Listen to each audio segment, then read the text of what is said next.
हरे कृष्णा।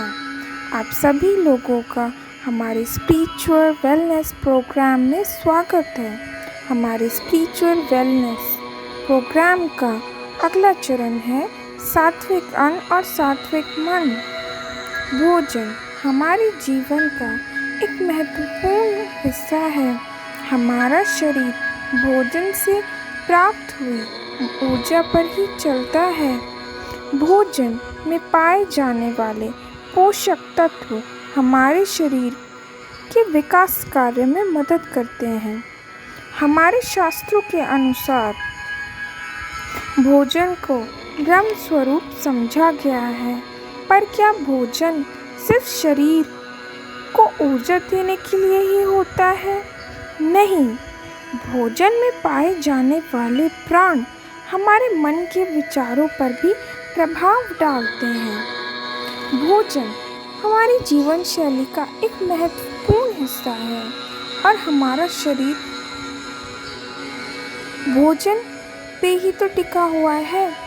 सात्विक अन्न हमारे शरीर में जाके प्रसन्नता, प्रेम, आनंद और शांति की अनुभूति करवाता है। क्या आपने कभी सोचा है कि मंदिर में प्रसादम इतना मधुर और पवित्र क्यों होता है?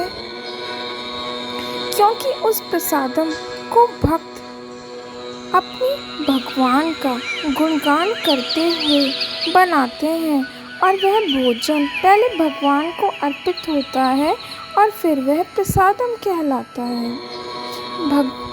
भगवान का प्रसाद खाने से हमारे मन में दिव्य गुणों का विकास होता है और भगवान से हमारा संबंध भी स्थापित होता है। क्या आपने कभी सोचा है कि अन्न सिर्फ और सिर्फ भगवत कृपा से ही प्राप्त होता है? भगवान की कृपा वर्षा के रूप में, सूर्य के रूप में, हवा के रूप में और इस धरातल के रूप में बरसती है और अन्न उगाने में मदद करती है। यह भोजन सिर्फ परमात्मा की कृपा से ही तो बनता, उगता और फिर मिलता है। इसे पहले उन्हें ही समर्पित करना चाहिए। विभिन्न प्रकार के अन्न, फल, सब्जियां और दुग्ध से बने पदार्थ भगवान के भजन में मग्न होकर बनाएं और फिर उसे भगवान को अर्पित किए जाने के बाद ही सेवन किए जाने चाहिए। इससे हमारा मन और शरीर और आत्मा दोनों ही पवित्र रहती हैं और मन में प्रसन्नता का संचार होता है।